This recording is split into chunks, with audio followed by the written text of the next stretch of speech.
সন্তানদের সবাই মক্তবের মধ্যে দেখবা সবাই মক্তবের শিক্ষা যেটা বাবা এত গুরুত্বপূর্ণ শিক্ষা, এই শিক্ষাটা যদি আপনার কোনো সন্তানদের ছেলেরে মেয়েরে যদি আপনি দেন না, এই সন্তান যত জেনার উচ্চ শিক্ষিত হোক না কেন সে নাস্তিক মুরতাদ হয়ে যাইব। এর কারণে ইসলামিক শিক্ষা আমরা যেটা এটা খুবই গুরুত্বপূর্ণ এবং প্রত্যেক মুসলমানদের নরনারীর উপর হইয়া থাকছে এইটা শিক্ষা অর্জন করা ফরজ। ভাই মুসলমান, এর লাগি সবাই মক্তবের গুরুত্ব আমরা দিতাম। এখানে দেওয়ার পরে কি হয় বলে কোরআন শরীফ পড়ানি হয়, এখানে ফরজ ওয়াজিব সুন্নত মুস্তাহাবগুলা শেখানির পরে ইমাম সাহেব আবার কি করেন, সবাই মক্তবের শিক্ষক হলে বাচ্চাদের কোরআন শরীফ তিলাওয়াত শিখায়। এই কোরআন শরীফে আবার শুদ্ধ করে পড়ার জন্য রমজান মাসের মধ্যে কারিয়ানা আছে, কারিয়ানা মাদ্রাসাও আছে, তারপরে কোরআন শরীফর অর্থ বুঝার লাগে খারিজা মাদ্রাসা আছে। আর সেই কোরআন শরীফ শুধু হিফজ করার জন্যই লগিয়া হাফিজিয়া মাদ্রাসা। এই কথা মনে আনিয়া অনেক মা হলে দুধ খাওয়াইত না, বাচ্চা তোর হক আদা করে। দুধ না থাকলে ডাক্তার দেখাই, নতুবা মা হলে দুধ খাওয়াইতে, এটা হক। ভাই মুসলমান, এখন দেখো আর একটা জিনিস আমাদের দেশের মধ্যে আরম্ভ হয়েছে ডাক্তারদের কাছে। যদি ডাক্তারে কোনো প্রেশার দিয়া ডাক্তারে যদি হয় বলে তোমার সিজার করতে লাগব, কোন সিজার মানে সন্তান দুইটা পাইছন, তিনটা সন্তান পাইলাইছন আর সন্তান না, ডাক্তারে যদি তার কোনো কৌশলে যদি সিজার এমনভাবে করলো, এমনভাবে অপারেশন করলো যাতে এই মহিলার জীবনে আর কোনো সন্তান পাইতা না।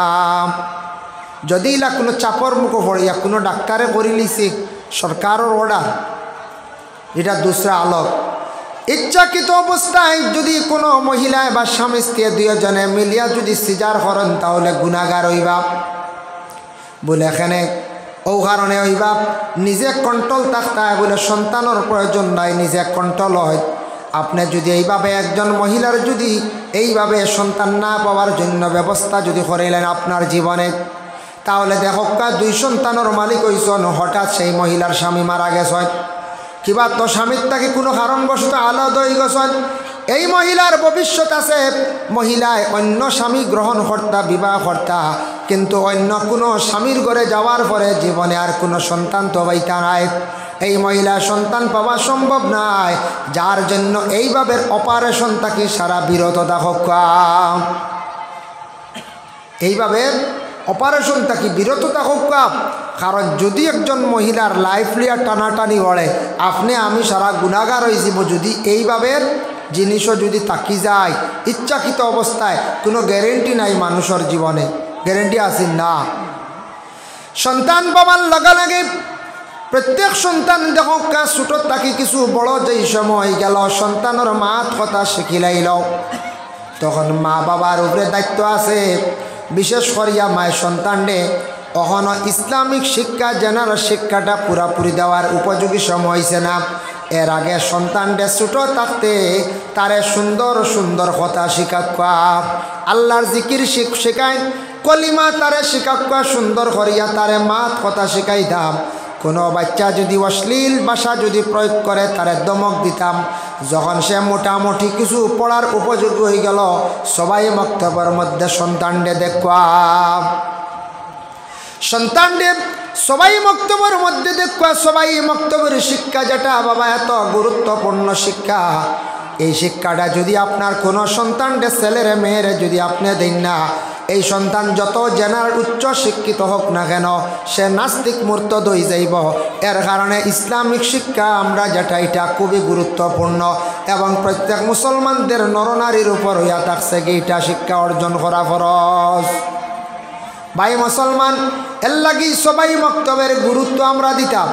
এখানে দেওয়ার পরে কি হয় বলে কোরআন শরীফ পড়ানি হয়, এখানে ফরজ ওয়াজিব সুন্নত মুস্তাহাবগুলা শেখানির পরে ইমাম সাহেব আবার কি করেন, সবাই মক্তবের শিক্ষক হলে বাচ্চাদের কোরআন শরীফ তিলাওয়াত শিখায়। এই কোরআন শরীফে আবার শুদ্ধ করে পড়ার জন্য রমজান মাসের মধ্যে কারিয়ানা আছে, কারিয়ানা মাদ্রাসাও আছে, তারপরে কোরআন শরীফর অর্থ বুঝার লাগে খারিজা মাদ্রাসা আছে। আর সেই কোরআন শরীফ শুধু হিফজ করার জন্যই লগিয়া হাফিজিয়া মাদ্রাসা। সেই দিনই শিক্ষা যদি কোনো মানুষের মধ্যে যদি বিলকুল থাকে না, জেনারেল শিক্ষা সে যত শিক্ষিত হোক না কেন এই মানুষের ইসলাম ধর্ম ব্যাপারে তার তেমন জ্ঞান থাকতো না। আমি একদিন একটা বই পড়িলাম, নেতাজি সুভাষচন্দ্র বসু, নাম শুনছেন আপনারা, উচ্চ পর্যায়ের একজন ভারতীয় নাগরিক ছিল, জ্ঞানী ব্যক্তি ছিল। তার জীবনী পড়িয়া দেখলাম কিভাবে তার শিক্ষা অর্জন করলা, কিভাবে বাইরে মালয়েশিয়া গেলা পড়াশোনা করলাম, ব্রিটেনও গিয়া পড়াশোনা করলাম। পরবর্তীতে পড়া শেষ করিয়া মহাত্মা গান্ধীর সঙ্গে পরামর্শ করিয়া দেশ স্বাধীন করতে গিয়া আমাদের ভারতবর্ষে ইংরেজদের বিরুদ্ধে কি পরিমাণ তাই লড়াই করলা। কারণ এত একজন জ্ঞানী ব্যক্তি ও বিশেষ করিয়া নেতাজি সুভাষচন্দ্র বসু যে তাই এইভাবে একটা বিবৃতি দিলা, তাই কইলা বলে মানুষের জীবনে যদি যে কোনো ধর্মের মানুষ হোক তার ধর্মগ্রন্থ ব্যাপারে তার মধ্যে জ্ঞান থাকত, তার ধর্ম ব্যাপারে তার জ্ঞান থাকত। ধর্মগ্রন্থ কোরআন, আমরা সনাতন ধর্মগ্রন্থ, ইসলাম খ্রিস্টান ধর্মের তার ধর্মগ্রন্থ, জৈন ধর্ম তার ধর্মগ্রন্থ, এইভাবে তার ধর্ম এবং ধর্মগ্রন্থ ব্যাপারে তার জ্ঞান থাকত। যে কোনো মানুষের যদি তার ধর্ম ব্যাপারে ধর্মগ্রন্থ ব্যাপারে যদি বিলকুল তার জ্ঞান থাকে না, তে ধর্মটা কী সে বুঝতো না, ধর্মর করণীয় কী সে বুঝতো না, ধর্মগ্রন্থের আদেশটা কী সে কিন্তু বুঝতো না। এর জন্য প্রত্যেক মানুষে তার ধর্ম ব্যাপারে জ্ঞান থাকা অত্যন্ত দরকার। নেতাজি সুভাষচন্দ্র বসু স্কুল লাইফ পাঠশালাত পড়ার থাকতে সময় স্কুলে গেলা, যাওয়ার পরে এক বাঙালি ছেলের হাত ইংরেজর এক ছেলের হাতও লাই গেছিল, ইংরেজর এক ছেলের সঙ্গে। সে কিন্তু বাঙালিরে মারি দিল। তাই দেখছ স্কুল ছুটি হওয়ার পরে সেই ইংরেজের ছেলেরে কইলা তুমি কোন কারণে তার উপরে হাত তুললাই খসায়? সে উঠিয়া কইল বাঙালি ছেলে। বলে বাঙালি ছেলে তার হাত লাগলে তোমার কি ক্ষতি? বলে নোংরা। ওই সময় কইলাম হে ইংরেজের ছেলে জানিয়া রাখিস, তুই ন জ্বালা মানুষ, সে ওলা মানুষ, আমি ওলা মানুষ, ধর্ম যার যারি আলাদা, কিন্তু মানুষ সমান, মানুষের জ্ঞান বিবেক মানুষের গঠন সব কিছু সমান, ব্লাডও সমান। সেনে তুই এই ব্যক্তির এইভাবে কষ্ট দিলে এটা কিন্তু সঠিক নয়। মানুষে যখন মানুষে জ্ঞান অর্জন করিয়া থাকে তখন এইভাবে মানুষের মধ্যে ছোট বড় কোনো ভেদ রাখে না। হে ইংরেজের ছেলে জানিয়া রাখিস, আজকে তুই তার উপরে হাত তুলছ, এইভাবে আর কোনো দিন কোনো বাঙালি, এইভাবে কোনো হিন্দিভাষী মানুষের উপর তুই যেন আর হাত তুলিস না। সুবহানাল্লাহ, কত সুন্দর একটা মহাত্মা দিয়েছেন নারী। এর লাগে আমরা সব মানুষ, আমরা মুসলমান, মানব জাতি কইতে হিন্দু, খ্রিস্টান, বৌদ্ধ, জৈন, যে কোনো ধর্মের মানুষ, প্রত্যেক মানুষ সে কিন্তু মানুষ, যার যারই ধর্ম হইল গিয়ে আলাদা, যার যারই ধর্ম নিয়ে চলরা। আমরা ইসলাম ধর্মের মানুষ। আজকে আমরা যে ধর্মে আছি এটা মনোনীত ধর্ম, যে ধর্মটা বলা হয়েছে বলে শান্তির একটা সুন্দর একটি ধর্ম, যে ইসলাম ধর্মর যে নিয়ম গুণাবলী যেগুলো আছে, গোটা বিশ্বে আরও বহু ধরনের ধর্ম আছে, কিন্তু এইভাবে ধর্মর নীতি সব ধর্ম নাই। আমাদের ধর্মের নীতি দেখেন, আমাদের ইসলাম ধর্মের ধর্মগ্রন্থ কোরআনে আছে, মুহাম্মদের বাণীর মধ্যে আছে বলে তুমি সুন্দর কাপড় পরিধান করো। আলিম হোক, ইসলাম ধর্মের পণ্ডিত যারা শোনেরা আলিম সমাজক লেখাপড় পরিধান করেন, জেনারেল মানুষে কাপড় পরিধান করেন, মহিলা হলে সুন্দর সুন্দর কাপড় পরিধান করেন। কিন্তু ইলা এক একটা ধর্ম আছে, তাদের বড় বড় পণ্ডিত যারা আছে এরা উলঙ্গ অবস্থায় থাকেন না, উলঙ্গ অবস্থায় থাকে, উলঙ্গ অবস্থায় তাদের লজ্জাস্থান দেখা যায়। এইভাবে উলঙ্গ অবস্থায় থাকো, যার জন্য আমাদের ইসলাম ধর্মের এইভাবে কোনো পণ্ডিত, ইসলাম ধর্মের কোনো মানুষ এইভাবে উলঙ্গ হইলে আমাদের ধর্মের মধ্যে কোনো স্থান নাই। কেউ স্থান দিব যখন যায়, কোনো মানুষ যদি উলঙ্গ হইয়া যদি মসজিদে কেউ জায়গা দিবানি, তকি না থাকলে আমরা দমক দেই বলে বাড়ি যাও তকি লিয়াও, তকি না থাকলে আমরা ধর্ম কত সুন্দর, যে ধর্মে আদেশ করছে তুমি সুন্দর লেবাস পরিধান করো, তুমি আব্রু করো, পর্দা করো, তুমি সুন্দর ইয়া ধর্মস্থলে যাও, সুন্দর ইয়া ধর্মীয় স্থানে যাও, সুন্দর ইয়া তুমি ধর্মগ্রন্থ পড়ো, সুন্দর ইয়া ধর্ম নিয়ে যেটা গবেষণা হইব, যে জায়গার মধ্যে বিস্তারিত আলোচনা হইব, এই জায়গায় যাও।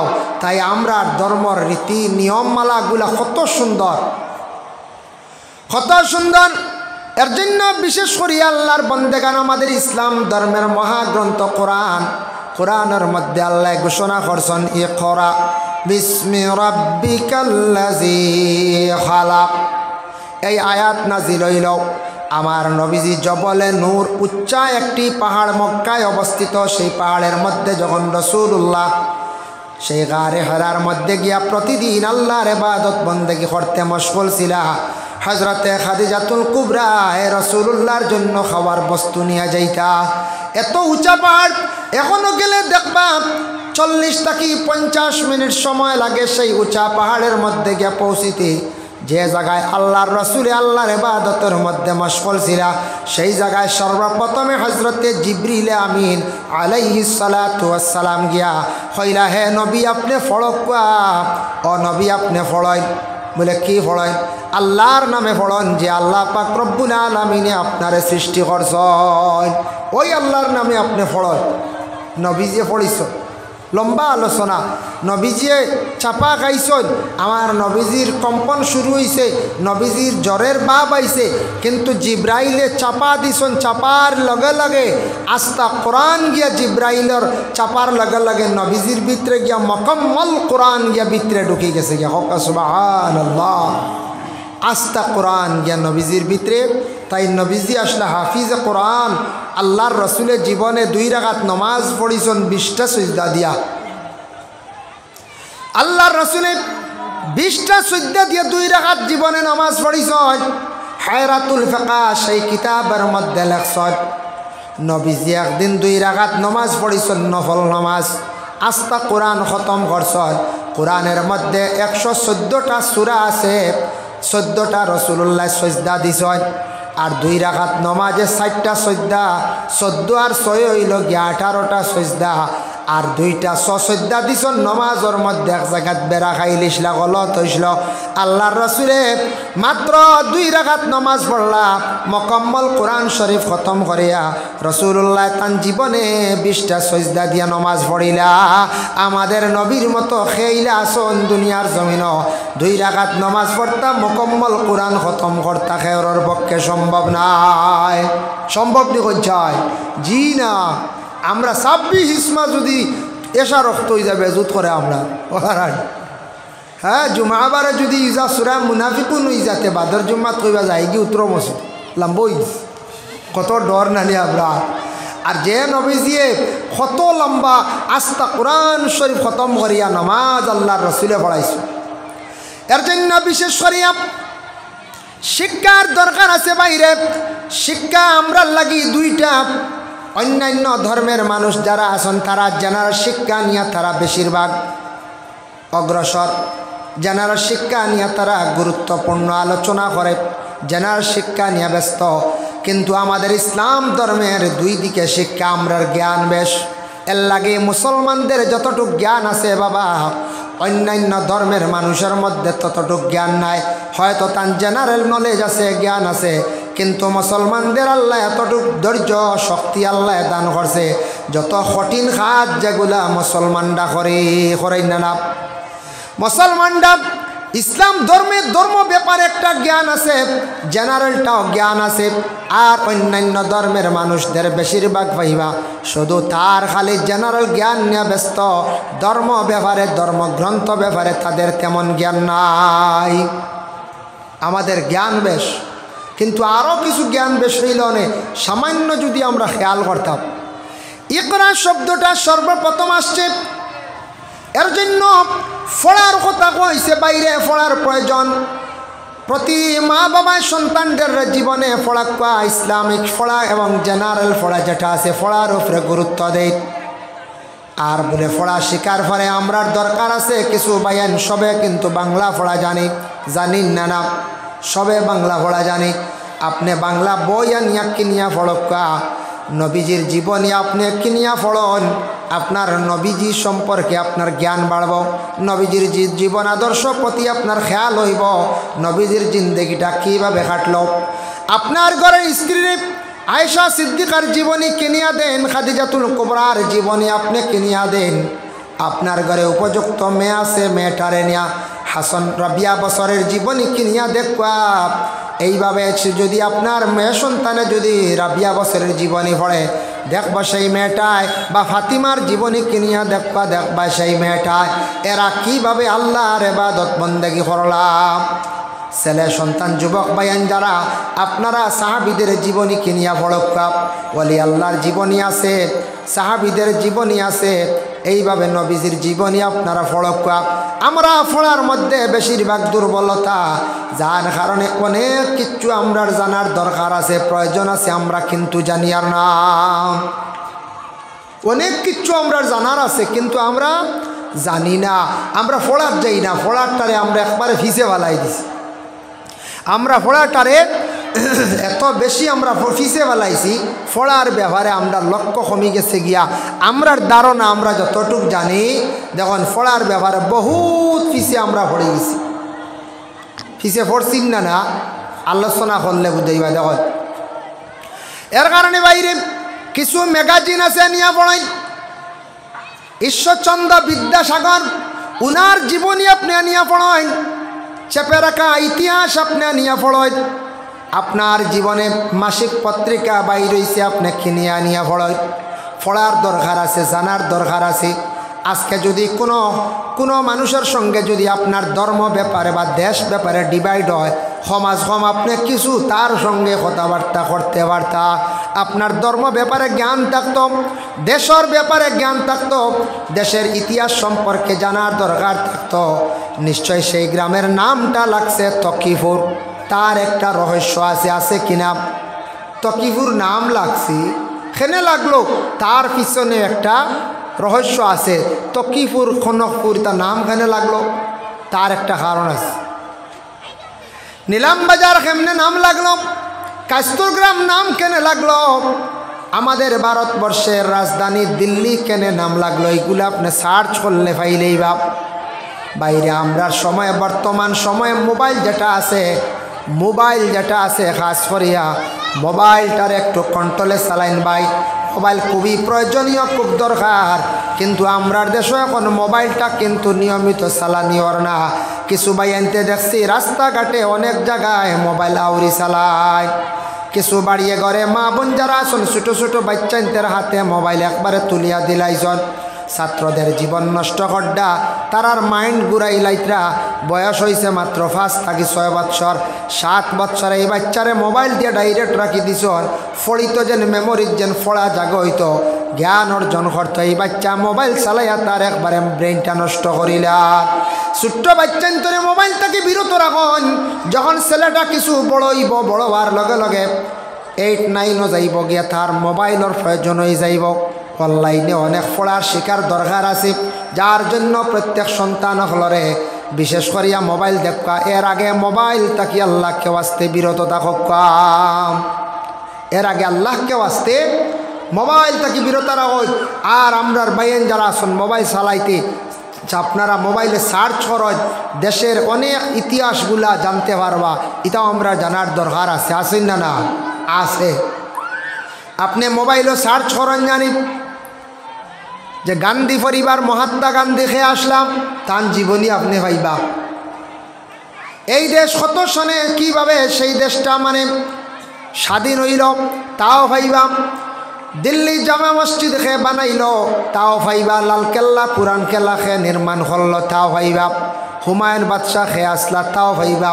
বাদশাহ শাহজাহান কে আসলাম, মমতাজ রাজকন্যা খে আসলাম, আগ্রা তাজমহলটা খে বানাইল তাও পাইবা। ভারতবর্ষে মুসলমানদের অনেক স্মৃতিগুলা আছে, অনেকগুলা ইতিহাসের মধ্যে আছে। আগে আগে যেগুলা ইতিহাস পড়ানি হইতো ক্লাসের মধ্যে, এখন কিন্তু ইতিহাস কমে গেছে গিয়া, পাওয়া যায় না। এখন ইতিহাস আছেন ক্লাসও? জি না, নাই। তবে কিছু কিছু ইতিহাস কিনতে পাইবা। এবং মোবাইলে সার্চ করবা ভাইবা অনেক জিনিস আপনি জানতে পারবা। সেই দেশ কিভাবে স্বাধীন হইল, সেই দেশে কিভাবে রাজা প্রজারা দেশ চালাইল, এরপরে মুঘলে কিভাবে দেশ শাসন করলো, দেশ চালাইল, ব্রিটিশে কত বৎসর দেশ চালাইল, এরপরে দেশ কিভাবে স্বাধীন হইল, ইটাও আমরা কিছু জানার দরকার আছে। ইটা ব্যাপারে আমরা কিছু জ্ঞান থাকত। আর ইসলামিক শিক্ষার মধ্যে দেখেন ছেলেদের মাদ্রাসার মধ্যে আমরা দেই, কিন্তু আমরার দুর্বলতা দেখেন বিশ্ব নবী ভবিষ্যৎবাণী দিয়া গেছেন কয়েক বছর আগে, ১,৫০০ বছর আগে নবী যে কইয়া গেলা, ও আমার সাহাবী হল কিয়ামতের আগে কিছু কিছু জিনিস প্রকাশ হইব দেশের মধ্যে। কিয়ামতের আগে কিছু জিনিস প্রকাশ হইব। ইয়া রাসূলুল্লাহ কি কি? নবী যে ফরমাইছেন ইয়াকুলু ইন্না মিন আশরাতিস সাআতি আন ইয়ারফা'আল ইলম। আল্লাহর রাসূলে ফরমাইছেন দুনিয়ার জমিন থেকে ইলম আস্তে আস্তে উঠি যাইব, ইলম আস্তে আস্তে উঠি যাইব গিয়া। এর জন্য নবী যে ফরমায় হাসাও ইলম দিনে দিনে কমি যার। আমরা কইয়ার বাড়ের বলে জি না, দিনে দিনে ইলম কমের। নবী যে কইছেন ইলম আস্তে আস্তে দুনিয়ার জমিন থেকে উঠি যাইব। এর জন্য ইলম সম্ভ কারণ কিতা? আমরা ইলমরে তেমন প্রাধান্য দেই না, ইলমরে অবহেলা করিয়া। আজকে তখন যতটা প্রাইভেট স্কুল আছে আমরা নিম্নতম 500 মাসও দেই এক বাচ্চার নিচে, আর কিছু আছে হোস্টেল সিস্টেম, এটা 4,000, 5,000, 7,000 টাকা দিয়েও আমরা পড়াই না পড়াই। তার উদ্দেশ্য কিতা? আমার ছেলে জেনারেল উচ্চ শিক্ষিত হইব, আমার ছেলেটা ইঞ্জিনিয়ার হইব, আমার ছেলেটা একজন অফিসার হইব, IPS অফিসার হইব, আমার ছেলের LLB করাইমু, উকিল হইব, LLM করাইমু, ম্যাজিস্ট্রেট হইব, আমার ছেলের মাস্টার্স ডিগ্রি করাইমু, অনার্স করাইমু, MCO করাইমু। কত চিন্তা ধারণা থাকে আমরার বেশিরভাগ, থাকেন না না থাকে। ঠিক আছে, যেইভাবে আপনার ছেলেরে আপনি গুরুত্ব দিয়া জেনারেল শিক্ষারে গুরুত্ব দিছেন, ঠিক তেমনিভাবে আপনার ছেলেরে যদি এইভাবে কিছু মাদ্রাসায় যদি আমরা গুরুত্ব দিয়া যদি আমরা পড়াইতাম, মাদ্রাসার যদি প্রাইভেট করলে কত স্ট্রং কত ভালো ইয়া মাদ্রাসা চলল অনে, উপযুক্ত বাচ্চারা জ্ঞান অর্জন করল অনে, ইসলামর খেদমত আরও বেশি হইল। আমরা মাদ্রাসাত আইয়াল্লা অবহেলা করি, মাদ্রাসার মধ্যে আমরা কিছু অবহেলা করি। ইলম জমিন থেকে উঠিব একমাত্র আমাদের কিছু সংখ্যক মানুষের অবহেলার কারণে। যেমন কিছু কিছু জায়গাত আছে মেয়াসাব শুনলে কেউ আছে মেয়ে দিতরা না, কইতরা না বা ইন তো মসজিদের মেসাব না, আর বামার হুড়ি দিয়ার না হিলা হয় না। কেউ আসেন হাফিজ সাহেব শুনিয়া দিতরা না, কেউ আলিম সাহেব শুনিয়াও দিতরা না, কেউ কারি সাহেব শুনিয়া দিতরা না। খালি যেমনে শুনলাম মেসাবর ডিপার্টমেন্টও আর নাই। এরা কিছু মানুষে বাঁচিলেন অবহেলা করেন, খাবাইব কিলা চিন্তা আই হয়, খাওয়ানির চিন্তা আপনার আমার করার দরকার নাই। আমরা দেখতাম একটা মেয়ে বিবাহ দিতে সময় ছেলেটার মধ্যে কতটুক দিনদারি আছে আর ও পরিবারও কতটুক দিনদারি আছে, ওখান আগে আমরা প্রত্যেকে দেখতাম দিনদারি কিতা। ই বাড়ির পরেজগারি আছেন, ইবাদত আছেন, পবিত্রতা আছেন, পর্দা পশিদা তা হয়নি, এই বাড়ির মানুষের নমাজ পড়েননি, ওটার নামও দিনদারি। আমরা ওখান যদি দেখিলাই অবশ্যই দেখবা আমরা সব কিছু সমাধান আই যাব। বাড়ির মধ্যে কিতা জিনিস গিয়া দেখতাম। মনে করক আমি একটা উদাহরণ, যে কোনো মানুষ যদি যায়, যে কোনো বাড়ির যদি যায়, যাওয়ার পরে এক ছেলের বাড়ির মধ্যে গিয়া যদি পৌঁছিয়া দেখেন জামাই দেখাত গেছেন, এই বাড়ির মধ্যে অনুমান পাইলি বা যদি দেখেন বাড়ির মধ্যে যদি দিনদারি থাকে, এই বাড়ির মধ্যে পরহেজগারি থাকে, কিছু আউটা বেড়া ওটা পাইবা, কিছু আউটা বেড়া পাওয়া যাইব, বুঝাইছেন? আউটা বেড়া মিলব, বুঝা যাইব এই বাড়ি পর্দা আছে, নমাজ আছে, গতিকে এরা পর্দা উর্দা কিছু মান্ডা, পর্দা করাও তো ফরজ আমরা লাগে। যে বাড়ির মধ্যে দিনদারি থাকব, ফসরাবাল পায়খানা যদিও খাসা হয় নেন সুন্দর পাইবা, পরিষ্কার একটা সিস্টেমে পাইবা, ডেলার ব্যবস্থা পাইবা, টিস্যুর ব্যবস্থা পাইবা, বুঝা যাইবে এই বাড়ি নমাজ আছে। কিছু কিছু জায়গার তুইলাও আছে ফেসাবাল নাই, গুয়ার আর তলে ভাতর দুগু থুয়া, হুজুরও বই যাক বাবা ইসা আরম্ভ করি দোকা হিবা আমরার খানি ঠিক আছে, চিনাও না আনিয়া খাই, বুঝাইছে ওইবার তো গত মাসে চিনা আসলে এই মাসও কল্লা লই যাইছে, খানি ঠিক আছে, আপনও দিনদারি না, এগোর দিকে ফেসাবাল ঠিক না। এর কারণে বিশেষ করিয়া যদি গিয়া তখন বাড়ির মধ্যে দিনদারি আছে, এই বাড়িত নমাজর আদি পাইবাই, ফাইলেই কান খুব ফালিশ পাইবাই, বুঝবাইবাই নমাজ আছে। আর কোনো বাড়ির দেখবাই নমাজর আদি গানু পড়ে গেছে, গিয়া ফালিশ নাই, মানে নমাজ না, এমনি থোয়া গালি। যে বাড়ির মধ্যে মুসল্লা পাইবা, মুসল্লার মধ্যে প্রমাণ পাইলিবা এই বাড়ির মধ্যে নমাজ আছে, এই বাড়ির মধ্যে দিনদারি আছে। দিনদারি ছায়া জীবনে আপনার যে কোনো একটা মেয়ে সন্তানকে বিবাহ দেখা, আপনার জীবনে যদি মেয়েটা যদি মুখায়, তবুও এই স্বামীর ঘরে দৈনন্দিন জীবনটা সুখের জীবন যাইব।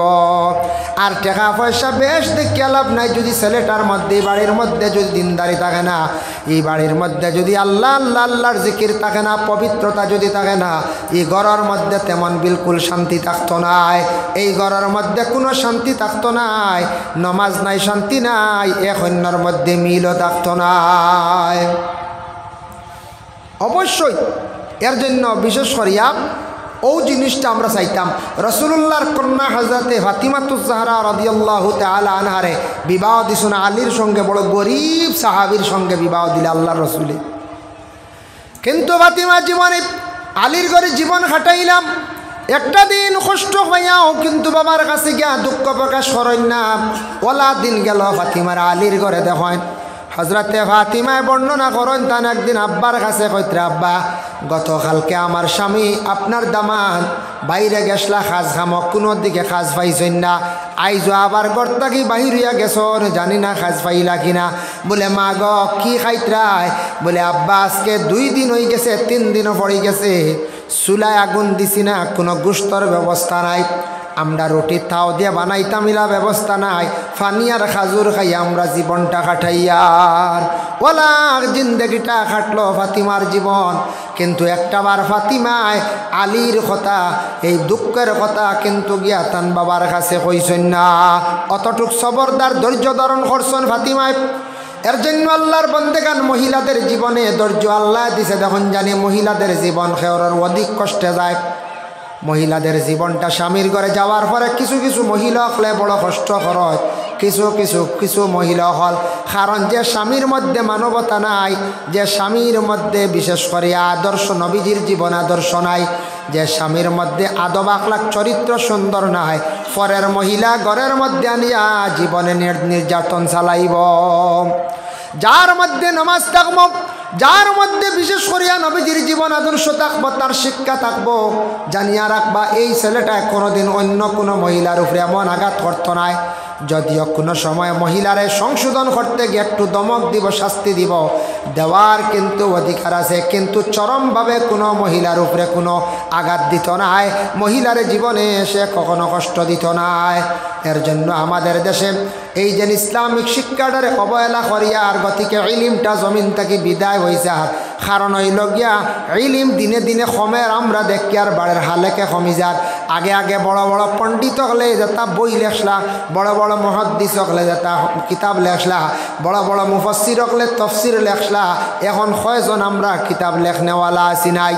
কারণ ইলিমটা কমের, আমরার অবহেলার কারণে আমরা এখন খাইব কিলা চিন্তা করিয়া মেয়েও বিবাহ দেন না, অনেকে ডরাইয়া খেয়েও ছেলে বিবাহ দিত্রা না, অনেক বাচ্চা নিতে পড়ার যাইত্রা না বলে চল মুখিলা খাই মুখিলা মানুষ অবহেলা করে। এর কারণে দুনিয়ার জমিন থাকি নবীজে ফরমাইছেন ইলিম আস্তে আস্তে উঠি যাইব, আইয়ার ফাল ইলিম উঠি যাইব গিয়া। কিন্তু আমরা জানি না নবীজে ফরমাইছেন যদি একটা ছেলে তার জিন্দগির মধ্যে সে যদি দেখে তার জীবনে রুজি রোজগার আবহাওয়া না, সে দিনদারি একটা মহিলা বিবাহ করুক। ছেলেটা যদি দেখে তার জীবনে রুজি রোজগার না, দিনদারি একটা মহিলা বিবাহ করুক। এক সাহাবী গরিব গিয়া কইলে, ইয়া রাসূলুল্লাহ আমার তো গরিবই যায় না, নবীজি ফরমাইছেন বিবাহ করলিছেন? বলে জি না। বলে তেম বিবাহ করিলাও আল্লাহ তোমার গরিবই দূর করবো। তাই বিবাহ করছ। কয়েকদিন পরে গিয়া বলি, ইয়া রাসূলুল্লাহ বিবাহ তো করলাম, আপনি কইসলা আবার তো গরিবই যায় না। নবীজি ফরমাইছে আরেকটা বিবাহ করলি, করলা 2 বিবাহ, আবো নাই। আরও কয়েকদিন পরে গিয়া কইলি, ইয়া রাসূলুল্লাহ 2 বিবাহ করলাম, আপনি কইলা কোনো গরিবই তো যায় না, কোনো রুজিরও লাইন ভাই না, কিচ্ছু না।